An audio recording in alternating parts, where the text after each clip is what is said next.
Hi friends, welcome back.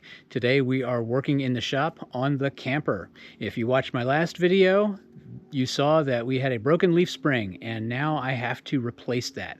I'm getting started on the teardown process so that I can order the replacement parts that I need, and it's going to take me a little while to get all the parts. So we've got another trip coming up later in September and we really want to use the camper if we can.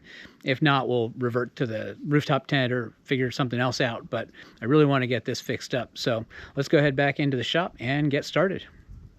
So to recap, this leaf spring broke.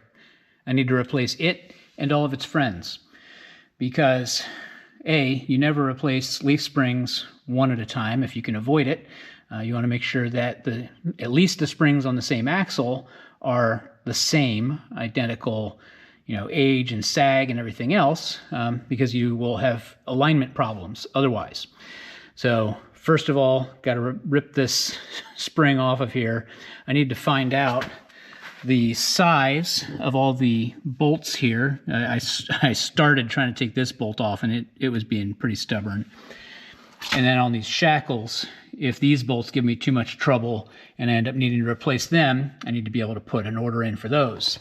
And I'm also going to replace the U-bolts at the same time, because my point of view is if I'm going to disassemble this thing and do this repair, take all this leaf springs off and everything, I'm going to do a refresh on all the kind of key components here that keep us safe dragging this thing down the highway. Let's go ahead and get this thing taken apart and see how it goes. Let's see if we can get this off the impact.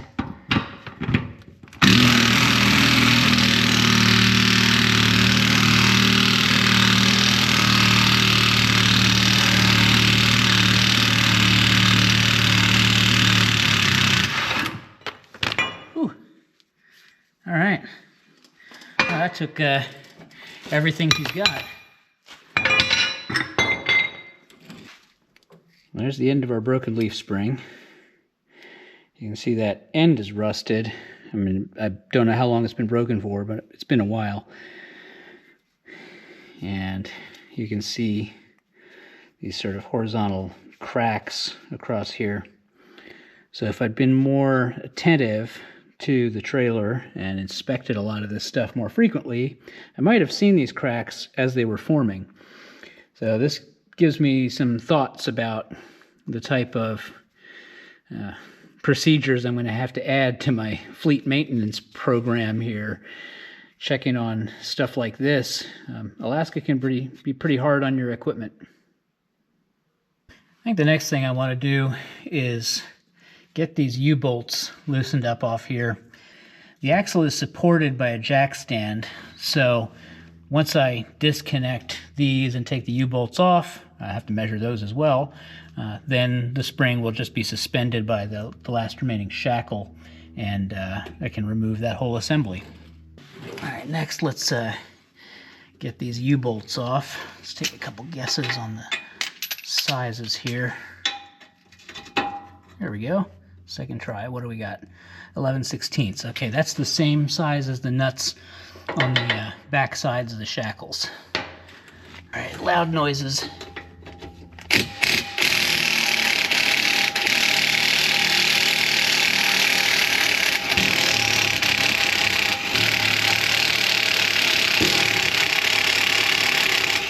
It will be super nice to have fresh hardware.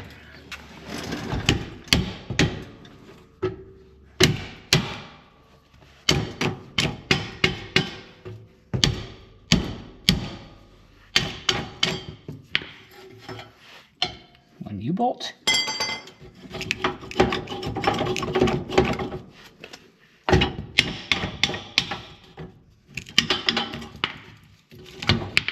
Two U-bolt. And the backer plate.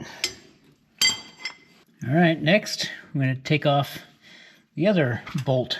And the unfortunate thing is I don't have a 13/16 impact socket. And there is a certain amount of risk in using these chrome sockets with an impact, so don't do what I'm doing. but it'll work, but don't do it.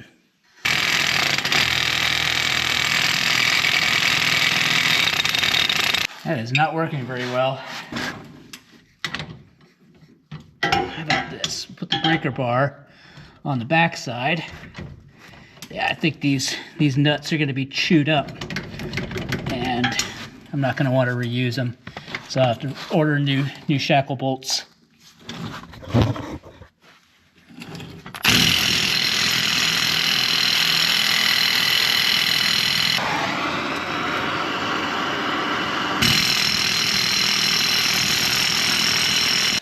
Not working. Well, this is being pretty stubborn, so put some blaster on there. We'll see if that helps. And I would prefer a non-destructive route, although I'm not too happy with that, because this, I guess, because of the way the spring broke and the axle shifted forward on the right side, this was riding against the equalizer, banging that up. The equalizer doesn't seem really any worse for the wear, but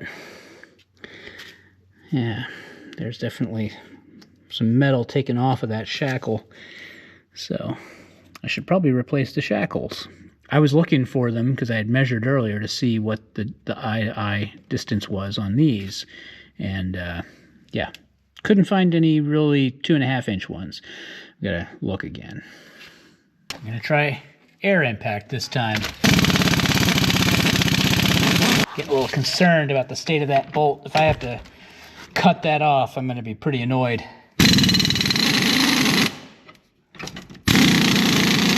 Yeah, let's round it off.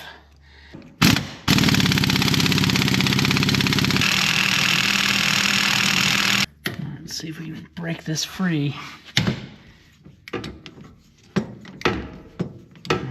Probably softened it up with the impact. It popped loose pretty quick with the little torque wrench on there. There we go. And now I don't care about this bolt, because if it's stuck in a spring I'm throwing away, it's getting thrown away too.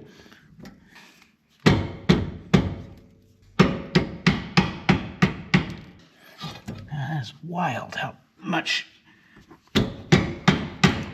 difficulty there is getting this stuff apart. I mean, it's turning in there.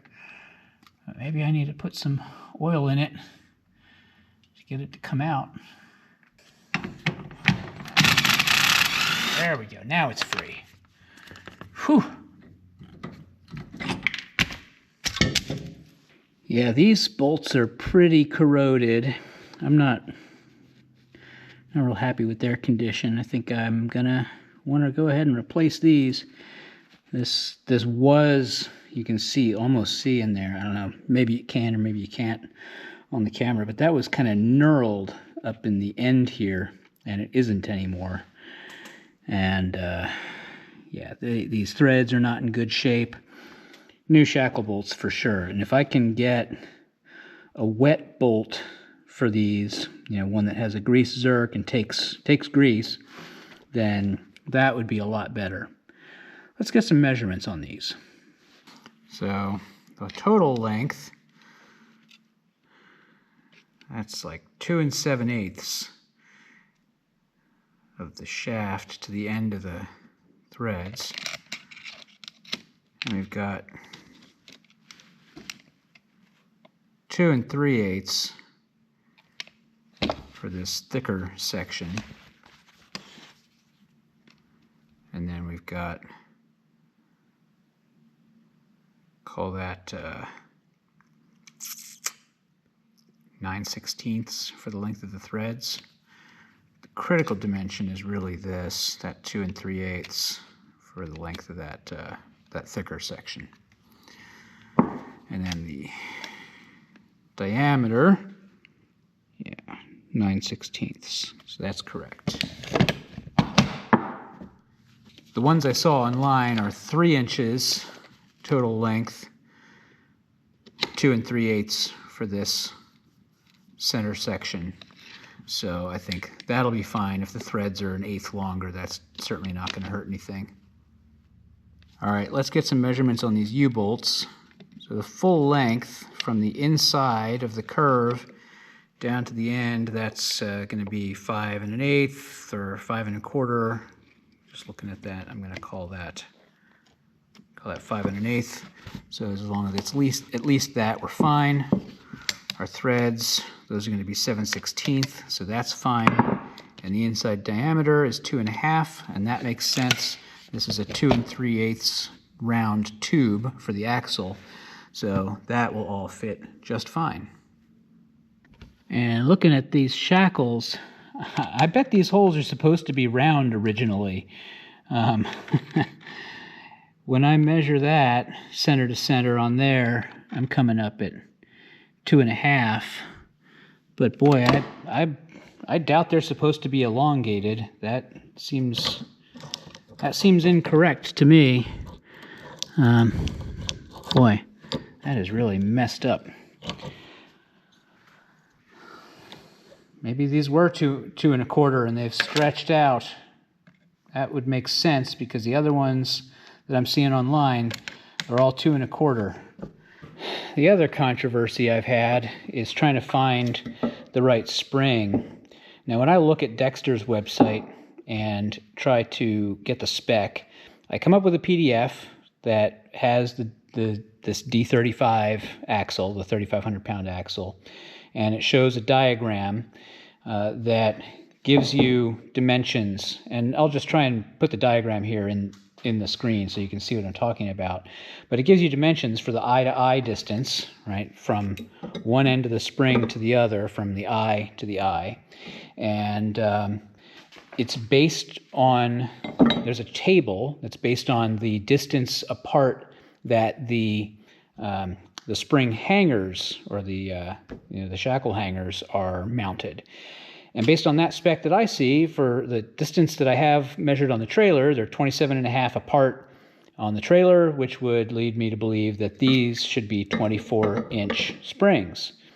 But when I measured this, I come up with more like 23 and a fraction. And the common size that I keep seeing is 23 1/8.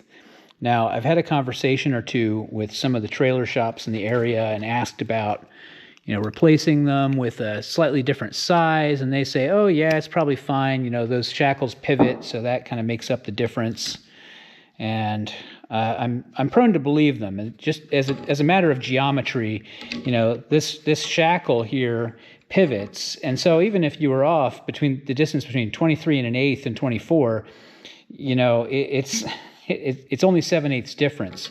So for this shackle to pivot that much, even if I was wrong about the size, it really seems immaterial. At any rate, when I measure this eye to eye, though, now I'm seeing a measurement of more like 23 1/8 or 23 1/4. So with them having sagged, then that would spread them out, which would make it a little bit longer. So I think I'm going to go ahead and order 23 1/8 inch springs for these. All right, folks, I'm going to wrap this up here. I think this is going to take some time because I'm going to have to order parts, and we'll be doing a little bit of research here and there. But thanks for joining me. In the comments, if you have any advice about replacing leaf springs on a tandem axle trailer with 3,500-pound Dexter axles, I'd love to hear it. If you have suggestions about upgrades, I was thinking about swapping out the equalizers, but I'm not sure if that's really necessary or if there's that much benefit. So comments and thoughts are definitely welcome. Anyway, thanks so much for watching, and we'll see you in the next part of this video.